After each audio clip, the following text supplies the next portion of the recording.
Hello and welcome to a quick update on what's coming to DMZ with the Season 5 Reloaded patch that's going to be happening this Wednesday at 5 PM UK time. Of course, as soon as the patch goes live, I'll be live streaming to check out all of these new things. So let's get started. This is the blog post where they've been announcing all the new things that are coming to Warzone multiplayer and DMZ, but we're just going to be focusing on DMZ. So, active combat zones ravaged DMZ, and operators who resorted to friendly fire learned quickly that they should not cross the Shadow Company. In fact, that faction has some new missions for operators.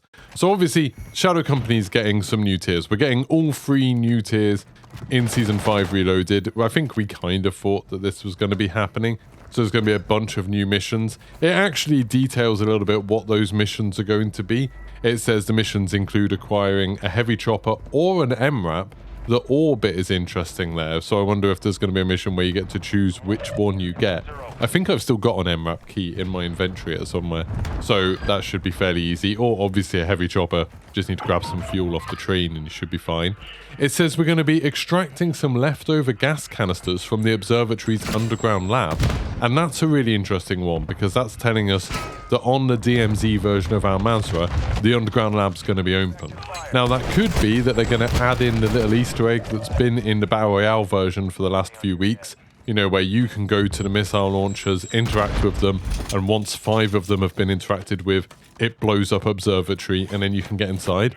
Maybe that's what's going to happen. I think much more likely is with the Season 5 Reloaded update, in both Battle Royale and DMZ, Observatory's just going to be gone now. I think it's already going to be flattened. You go up there and you will be able to get into the bunker straight away.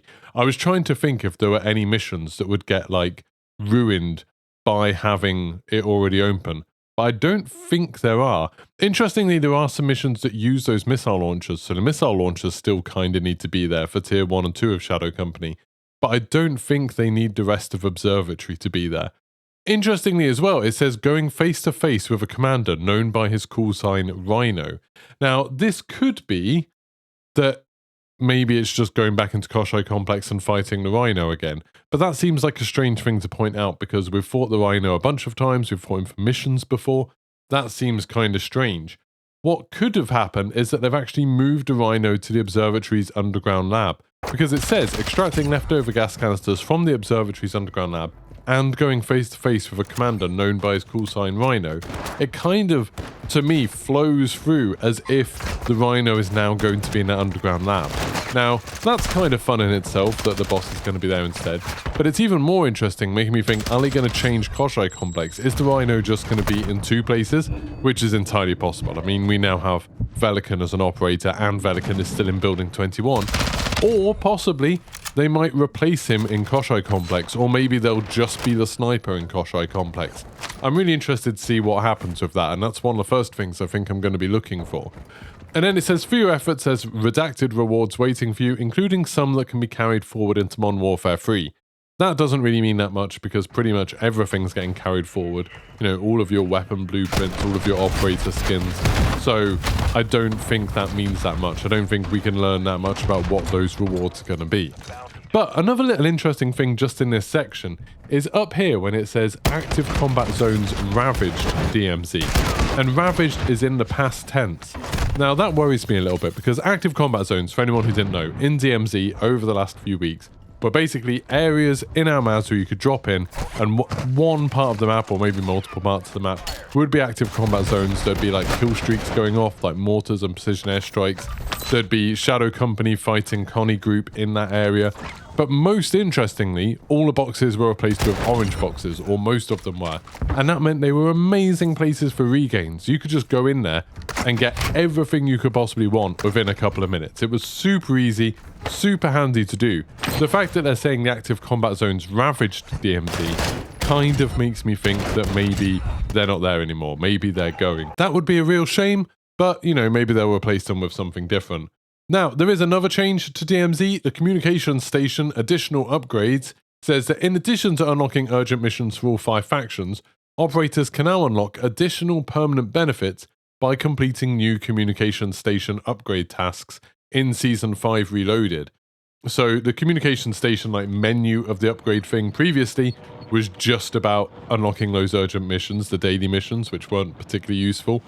Now they're going to add in some extra upgrades, including lengthening the duration of UAV towers and SAM sites. So we're going to have to go find out what these mission objectives are and do that. I think that's pretty cool. I like the upgrades. I think that they've been a fun thing to chase after. Hardly any of them seem like they're kind of game-breaking. You know, they're not essential to have, but they're all nice to have, which I think is a good way of doing these missions. Particularly lengthening the duration of UAV towers. I think that's pretty cool. Then, the other thing that's obviously going to affect DMZ quite a lot are the new weapons. So we've got 3 new weapons. So the first one is the pickaxe, which looks comically small to me. When I think of a pickaxe, I kind of think of, you know, Minecraft having a big old pickaxe. It's a tiny little pocket pickaxe. And to unlock that, you're going to have to get 15 operator kills with melee weapons. If you don't have multiplayer, that could be a little bit of a pain trying to do it in, you know, Warzone or in DMZ or something like that. But not impossible. Like 15 isn't too many. But yeah, I mean, I don't care too much about the melee weapons, to be honest. This I'm more interested in, the 9mm Demon, which is a new sidearm pistol. It says it's going to rival the 980 and the X12, so low caliber, semi-auto, and you can obviously do this solo or akimbo, it talks about there. I think this is in a big part down to the new Tomb Raider bundle. There's a new Lara Croft bundle, and obviously this is sort of pistols, so she can have her akimbo pistols, etc. To unlock that, you just need 15 operator headshot kills with pistols. That's a little bit easier than melee kills, I think. Again, if you've got multiplayer, you'll just hop into shipment and do this like instantly as soon as the new patch goes live, I'm sure. Then probably the most interesting gun is the Lachman Shroud. This seems like it's MP5, but with a suppressor built into it, a kind of integrated one. In DMZ, you always want to have a suppressor on your guns, so this will be kind of cool, this will be interesting. I'm not sure how it's going to be any different to having a normal MP5 that has a suppressor built in. It says it features burst and semi-auto fire modes. It does make me think, is this only burst and semi-auto fire, or is it not going to have fully automatic at all? Because I feel like if it doesn't have fully automatic, no one's ever going to use it. Like, why would you? Why wouldn't you just use the normal MP5? Maybe someone can let me know in the comments why it'd be a good idea.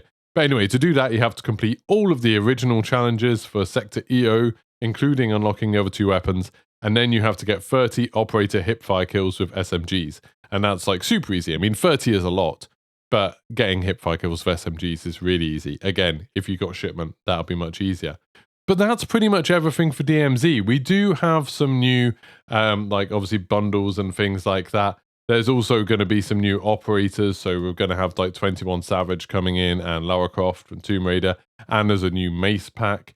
And you know, some of these have extra little DMZ things, like the mace pack has a Battle Rage self-revive whenever he's an active operator. So sticking with that whole little like pay-to-win thing. But yeah, that's everything for DMZ. As I said, I'll be streaming this as soon as it goes live. It'll be Wednesday, 5 o'clock UK time. As soon as I've downloaded it, I'll be live. So hopefully I'll see you then. Goodbye.